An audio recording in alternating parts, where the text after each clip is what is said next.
Hi, this is Zibby Owens, and you're listening to the award-winning podcast, Moms Don't Have Time to Read Books. I'm also the host of Moms Don't Have Time to Lose Weight, and I'm the editor of the anthology, which you should run out and buy, called Moms Don't Have Time to, a Quarantine Anthology. All proceeds of that book go to COVID-19 vaccine research. And I'm the editor-in-chief of Moms Don't Have Time to Write, a new publication on Medium, and we're accepting submissions, so please send your personal essays there. And if all that isn't enough, you can follow me on Instagram at Zibby Owens, and my website is zibbyowens.com. Okay, now back to this amazing podcast. Hank Phillippi Ryan is the author of Her Perfect Life. Hank is the USA Today bestselling author of 13 psychological thrillers, winning the most prestigious awards in the genre, 5 Agathas, 4 Anthonys, and the coveted Mary Higgins Clark Award. She is also an on-air investigative reporter for Boston's WHDH-TV, with 37 Emmys and dozens more journalism honors. Watch for her latest release, Her Perfect Life. Welcome, Hank. Thank you so much for coming on Moms Don't Have Time to Read Books to discuss Her Perfect Life. Zibby, I am so happy to be here this morning, and I'm seeing you holding that beautiful book. Have you ever seen such a gorgeous cover as on Her Perfect Life? I love this cover, and actually I was thinking when I was reading it, like, who is this girl on the cover? Who is she? Like, did you pick her? Did you find her? Do you know her? A mysterious woman in this photograph who, the art department at Forge did a fantastic job with this cover because I wanted something elegant and mysterious and a woman who was powerful and strong, but who had a secret. So I was hoping for a picture of a woman with a secret. And you know how it is when you get your cover from your editor, there's an email with an attachment, and it'll have the subject line, your cover, with an exclamation mark, which is supposed to telegraph, you're going to love this. And you hover your finger over the mouse, and you know in one click, up is going to come your future. And I clicked on this, and up came my complete vision of this book, a powerful woman with a secret, with that gorgeous girl with a pearl earring lighting. It's just so elegant.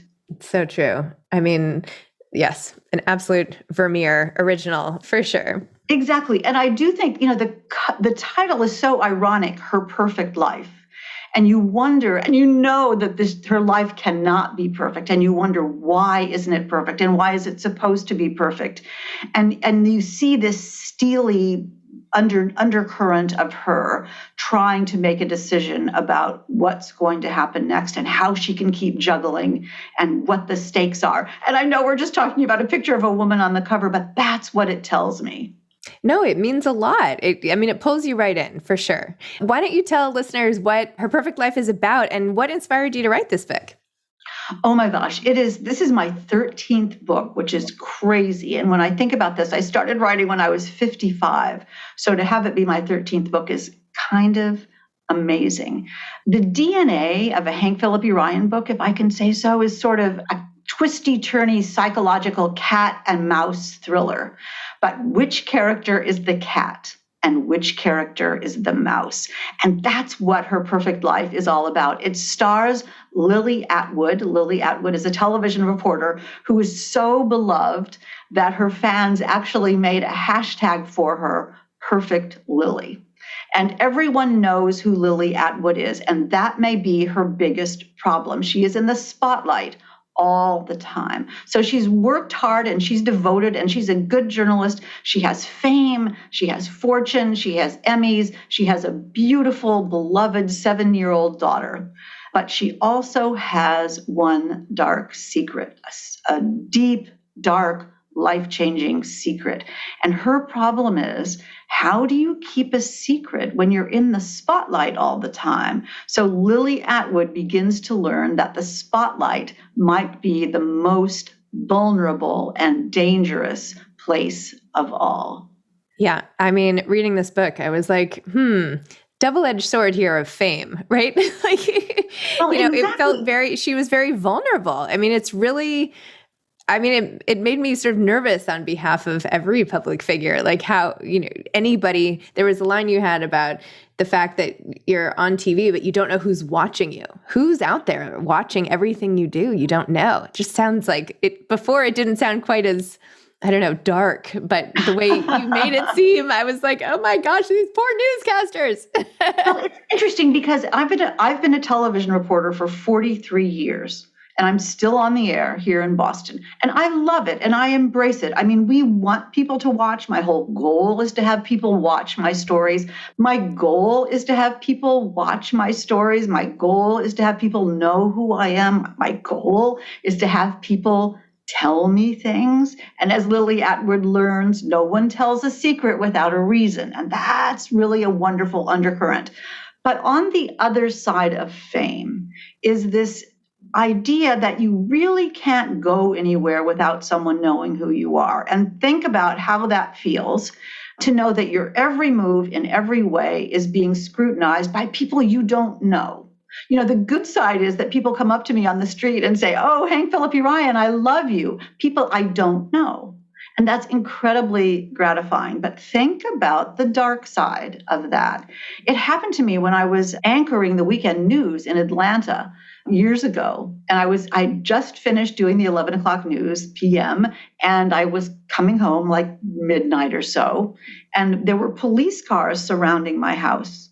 And the house where I lived in Atlanta had been broken into, burglarized while I was on the air. And the police caught the guy, and he told them that the reason he had chosen my house, which he knew was my house, was that he knew I wasn't home because I was live in the studio on television. So in live TV, you not only know where someone is, you know where they're not. And each of those is equally potentially dangerous. It's usually fine. It's usually wonderful. But if someone wanted to use that knowledge for nefarious, evil, sinister, revengeful reasons, it just wouldn't be hard to do. And that's what I was trying to show in Her Perfect Life, that of course, you know, Lily's glamorous. She has makeup people. She has hair people. She has a nanny. But she works very hard. And every day she's vulnerable. And she chose this life, but her daughter did not. Her little daughter, Rowan, didn't choose it. And what position is she putting, what vulnerability, what dangerousness is she putting her little daughter in by her choice of career? So it's a balance. Her Perfect Life is this balance between motherhood and her responsibility to her daughter, she's a single mom, and her responsibility to her job as a journalist and to be brave and intrepid and to go into places that people might not want her to be.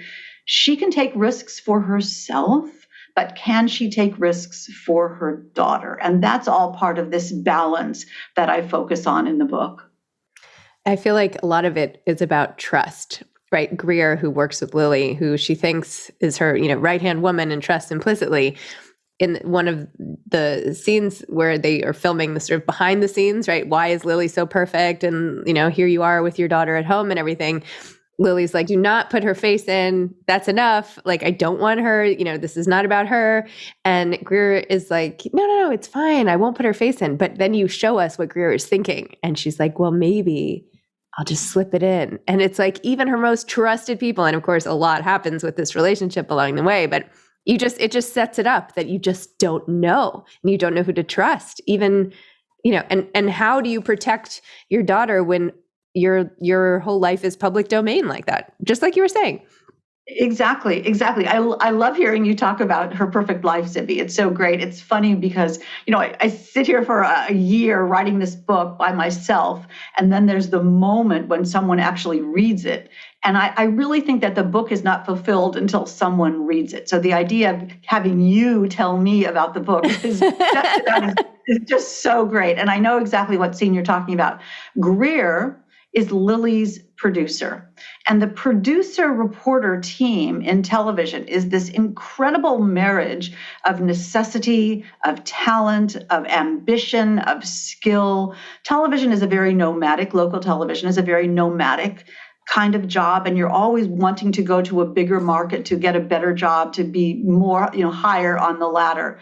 So Greer, Lily's producer, her teammate, is not only working with Lily to make sure that Lily's career blossoms, but also that Greer's career blossoms. And so Greer is trying to balance her loyalty to Lily, her teammate, with her kind of loyalty and ambition for herself. So if she can put Darling Little Rowan on TV and have people watch it and have the ratings go up, might that not be better? You know, what if she convinces herself that Lily is really wrong and that everyone wants to see her daughter and this will enhance Lily's reputation? And there's this manipulation that we do of each other. It's interesting because my books are not graphically violent. I don't like inappropriate language. I don't like graphic violence. I don't like graphic sex in books. I don't do that. But what I do in Her Perfect Life and all my books is sort of mind games. It's sort of manipulation and gaslighting and what we do to each other. How destructive a weapon our emotions can be, just as destructive as a gun or a knife. What we do to each other and how we try to convince each other of things and how we as individuals rationalize that what we're doing is a good thing. It's true. And I feel like also Greer feels this sense of entitlement because Lily had to turn down this big job offer in New York City for Rowan's school. And Greer she feels like, I'm so sorry, but Greer had attached herself to Lily at this point. And she's like, that's okay. We'll stay here. She's single. She doesn't have not even a pet, right? Because she's never home. But because of that trade-off, I think Greer feels, well, if we need to bolster ourselves here, I did this for her. Now she has to do that. It's sort of like I pet your back. What's that expression? I pat your back, you pet mine, or whatever. Whatever it is. Yeah. And this is scratch my back. I don't know. Whatever. Anyway. I think it works for pat your back too, actually. I think that's kind of brilliant, Zibby, because if I'm nice to you and you're nice to me and where everybody's nice to each other, then probably that's a good idea. When it really is a trade-off. It really is this currency that we have, that I'll do something for you and you do something for me. And usually it works, except when it takes a darker cast, when we use you owe me, I did this for you, so now you owe me. And you start hearing the difference in the tone. And That's what suspense is. That's what a suspense novel is. That's what psychological suspense, like Her Perfect Life, that's what that is. Realizing, and we all have friends, we all have acquaintances who do this, who sort of pretend that they're doing it for you, but they're not, they're doing it for themselves. And that's a wonderful thing to plumb, to write about in novels of suspense. And that's what I think makes books like this, psychological suspense, domestic suspense, be so relatable and engaging, because I want my readers to think, ooh, I know somebody like that. Or even, ooh, I felt like that. I didn't really recognize it. So it's in this illumination of sometimes that we all have a little bit of a darker side, and how we have to understand what that is. Plus, it's about the power of guilt, right? When you do something and then you think, oh, this is not quite right, but nobody will notice. Nobody will notice. And that's exactly what they notice. So, Hank, first of all, how did you learn how to write? I mean, the way you speak about psychological thrillers and dramas and all of this and what it takes, is obviously so on point, as you've mastered with your, collection of books. But what made you, you were already a successful, journalist. Why go into writing these types of novels? And how did you sort of pick up that skill along the way? I love this question because it makes it sound like there's a plan in that. It makes it sound like, ooh, I had this process that was my 5-year plan. There was nothing like that. I can tell you very quickly, my husband and I don't celebrate the anniversary of the day we met. We celebrate the anniversary of the day before we met. And we call it You Never Know Day, because you never know what wonderful thing is around the next corner. So you never know, and we never know in our lives what decisions we make that will bloom into something else. So I grew up in really rural Indiana, so rural that you couldn't see another house from our house. And my sister and I used to ride our ponies to the library to get books, and we'd read up in the hayloft of the barn behind our house. And that's where I would read Agatha Christie and Sherlock Holmes and Nancy Drew and, all the wonderful golden age mystery authors, Ngaio Marsh and Josephine Tey and Dorothy Sayers. And I knew that I wanted to either be, I was maybe 12, that I wanted to either be a mystery writer or a detective. I thought it might be cooler to be Sherlock Holmes than it would be to write about Sherlock Holmes. So that's sort of what a television reporter is. That's sort of what a journalist is a detective. We're tracking down clues and uncovering secrets and, telling the world about things. But one day when I was at Channel 7, I just had a good idea for a novel. I knew it was a good idea. You know how, and you've had a million good ideas, Zibby, you know this, that there's that moment when you have a good idea and you think, wow, this is going to work. This is totally going to work. And I came home and I said to my husband, I've got a great idea for a mystery. I'm going to write a novel. And my husband says, great, honey. He says, do you know how to write a book? And I'm like, how hard can it be? I've read a million of these. I've read thrillers and mysteries my whole life. How hard can it be? So I soon learned how hard it could be, but I persevered and I was so passionate. I was so obsessed. I was driven to do this nights and weekends while I was on the air. I worked all day on my TV job and I came home and I just wrote. And that became Primetime, my first novel, which won the Agatha for Best First Novel. And that was the crazy beginning, the random, unpredictable, unplanned, totally beginning of my second career as a fiction writer. But, is it the Malcolm Gladwell, you have to write 1 million words or something like that in order to be a writer? Think about it. When I started writing fiction, I'd been writing nonfiction for 30 years at that point, with a character who you care about, with a problem that needs to be solved, an important problem that needs to be solved, where the good guys win and the bad guys get what's coming to them. And in the end, you want some justice and you want to change the world a little bit. And as an investigative reporter, that's what I did every day. And that's exactly what I did as a crime fiction writer. The difference is, of course, that I had to make stuff up. And I wondered, Zibby, whether I could. That was the big hurdle for me. Would my brain, after all these years of telling stories with a beginning, middle, and end, but I only could use the facts and I could only use the setting that I had and I could only use the real dialogue that someone said. Would I be able to make something up? And as I sat here right at this desk, looking out at the sugar maple tree in my backyard, I realized that I could do that I could create a world that never existed before, a world that I could introduce readers to that could take them to a new place, a place they'd never been in. It was so exciting. I even get goosebumps talking to you about it, because that moment of realization that I had conquered something that I had wanted to do since I was a little girl is this, it's really, I always say to people, if you want to do something, why not now? Why not be brave? We are brave when we're teenagers, but we lose that bravery. We lose that self-sufficiency. We lose that idea that we can accomplish pretty much whatever we want, but we have to go for it. And that's sort of my mantra about this. Why not just try it now? What is there to lose? Because there's nothing to lose. And I'm in a completely different place as a result of just exactly that. You never know what wonderful thing is around the next corner. That's kind of how I feel about this whole podcast. Well, yeah, I didn't have to start it. I just started it. And now look, I get to sit here and talk to people like you who I'm I hang on your every word, the way you talk, the way you write. It's so interesting. It's so deeply interesting and inspiring to me. And I get to do this with you, but this is what I do now. It's amazing, but I didn't have to do this. Why not? That was sort of how I started too. Why not try it? I think I can do it. Why not?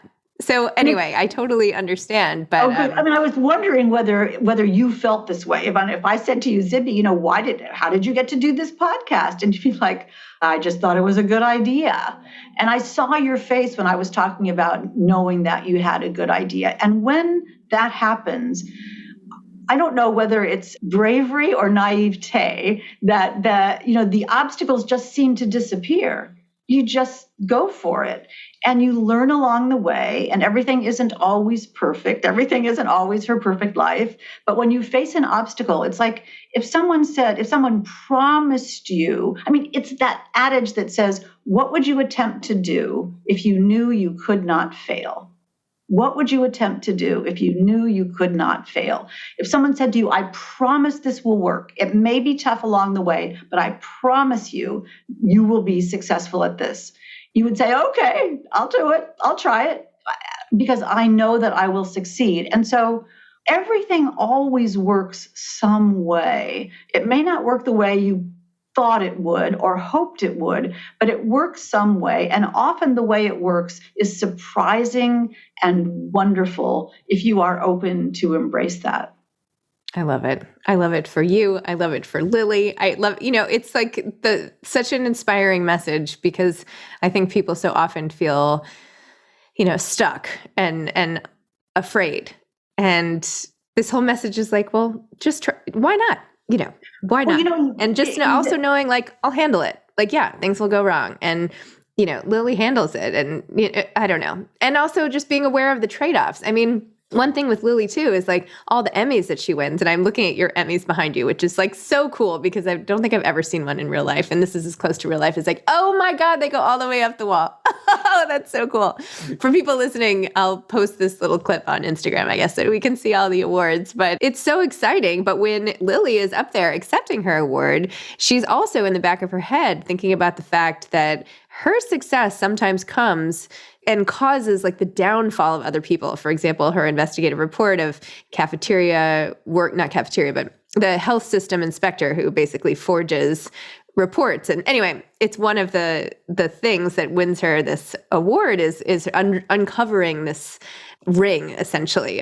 Anyway, so it's like success comes at a cost. And who is the cost for? And I was just wondering about that in terms of you and your awards. And, do you feel like there's a cost associated with it? Do you feel guilt or something at any of the stories you've covered? Or like, where did that little piece come from? That is so wise of you, Zibby, so wise, because you think you were talking about the Emmys. Every one of those Emmys on my shelf represents a secret that someone didn't want me to tell, represents a story that someone else would rather have kept hidden.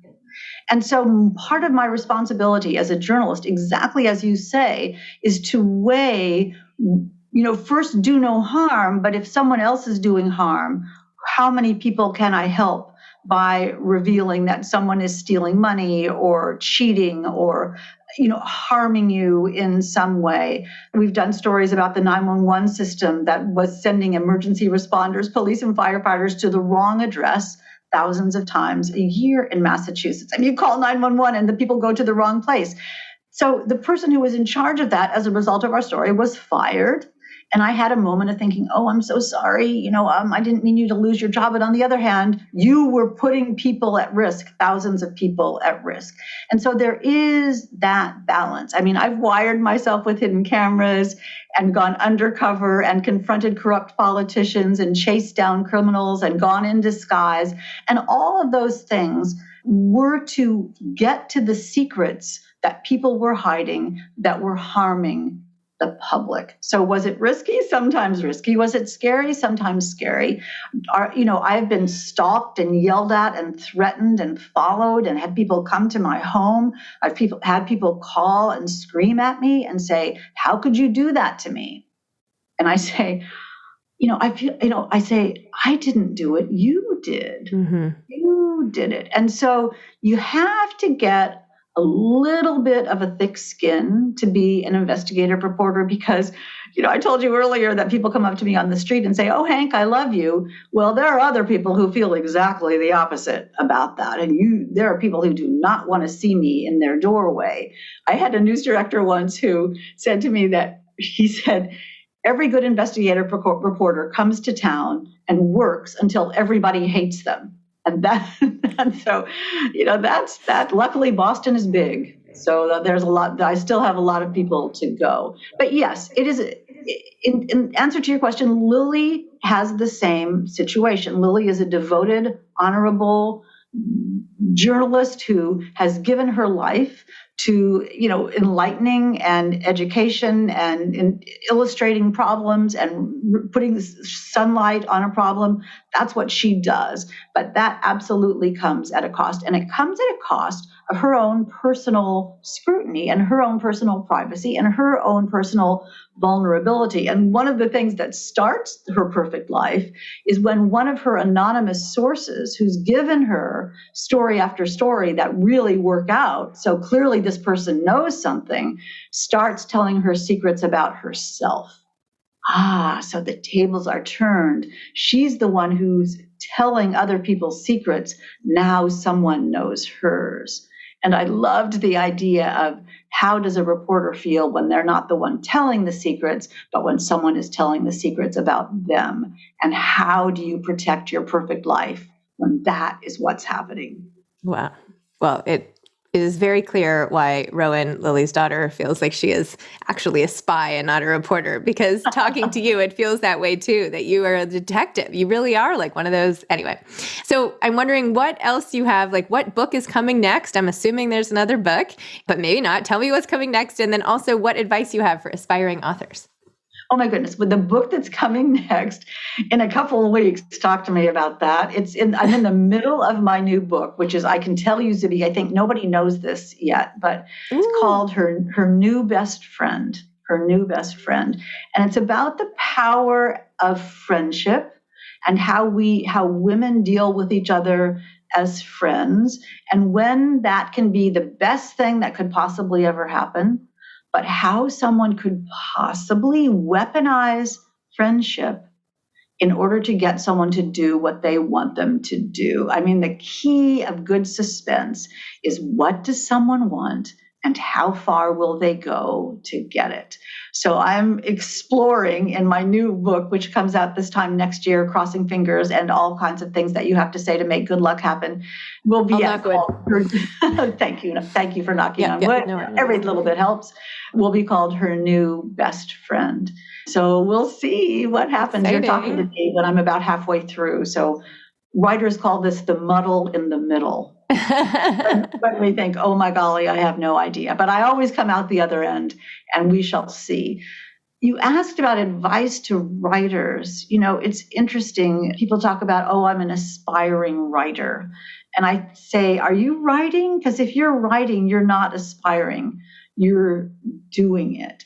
And I think that writing comes from love, and writing comes from passion, and writing comes from the desire to tell a story and share a story. Sometimes I have bad writing days. Sometimes I'm sitting at my desk going, oh my golly, you just wrote the worst sentence that's ever been written in the history of humankind. Oh my gosh, that's terrible. And then I think, yep, that was pretty bad. Let's write another bad sentence, Hank. Let's just keep going and keep going and keep going. And I think that's my advice, Zibby, is just to keep going. Because if you have a story to tell, you need to tell it, and no one cares about your book as much as you do. So if you don't write it, there's no one that's going to be calling you and saying, how's your book going, Hank? How's it going? You have to have the responsibility. You have to have the passion. You need to have the drive. You need to have the joy every day, like I do, of sitting down at my computer and I think, okay, I wonder what's going to happen next. And that's what keeps me going, that joy of my own suspense, of creating my own mystery and discovering my own answers. I highly recommend it. It's work, it's difficult, but if it's not difficult, you're not working hard enough, and there is nothing like the joy of telling a good story. I love it. And a wrap. No, I'm kidding. Thank you. It's like so professional. I love it. Thank you so much. Thank you for coming on. Thank you for even the backstory of this awesome cover for Her Perfect Life. I'm excited for your next book. And yeah, keep at it. This is so inspiring. So thank you for sharing your story. Thank you, Zibby. I've had a wonderful time this morning. I'm a huge fan, as everyone is, and as you well know. And I love the idea that you are bringing us all together to talk about things that we share and care about, even in this crazy time. What you do is just more important than ever. So I'm pleased to be a part of it. Thank you. That's so nice. Thank you. All right. Well, take care, and thank you for everything. Thanks for listening to this episode of Moms Don't Have Time to Read Books. Don't forget to follow me on Instagram at Zibby Owens and at Moms Don't Have Time to Read Books. Also sign up for my newsletter at zibbyowens.com and sign up for my virtual book club and meet lots of authors on Zoom every other week. Thanks so much to Steve and Ryan at Texture Sound for the sound editing. And thank you to Morning Moon Productions for providing this fantastic intro and outro music.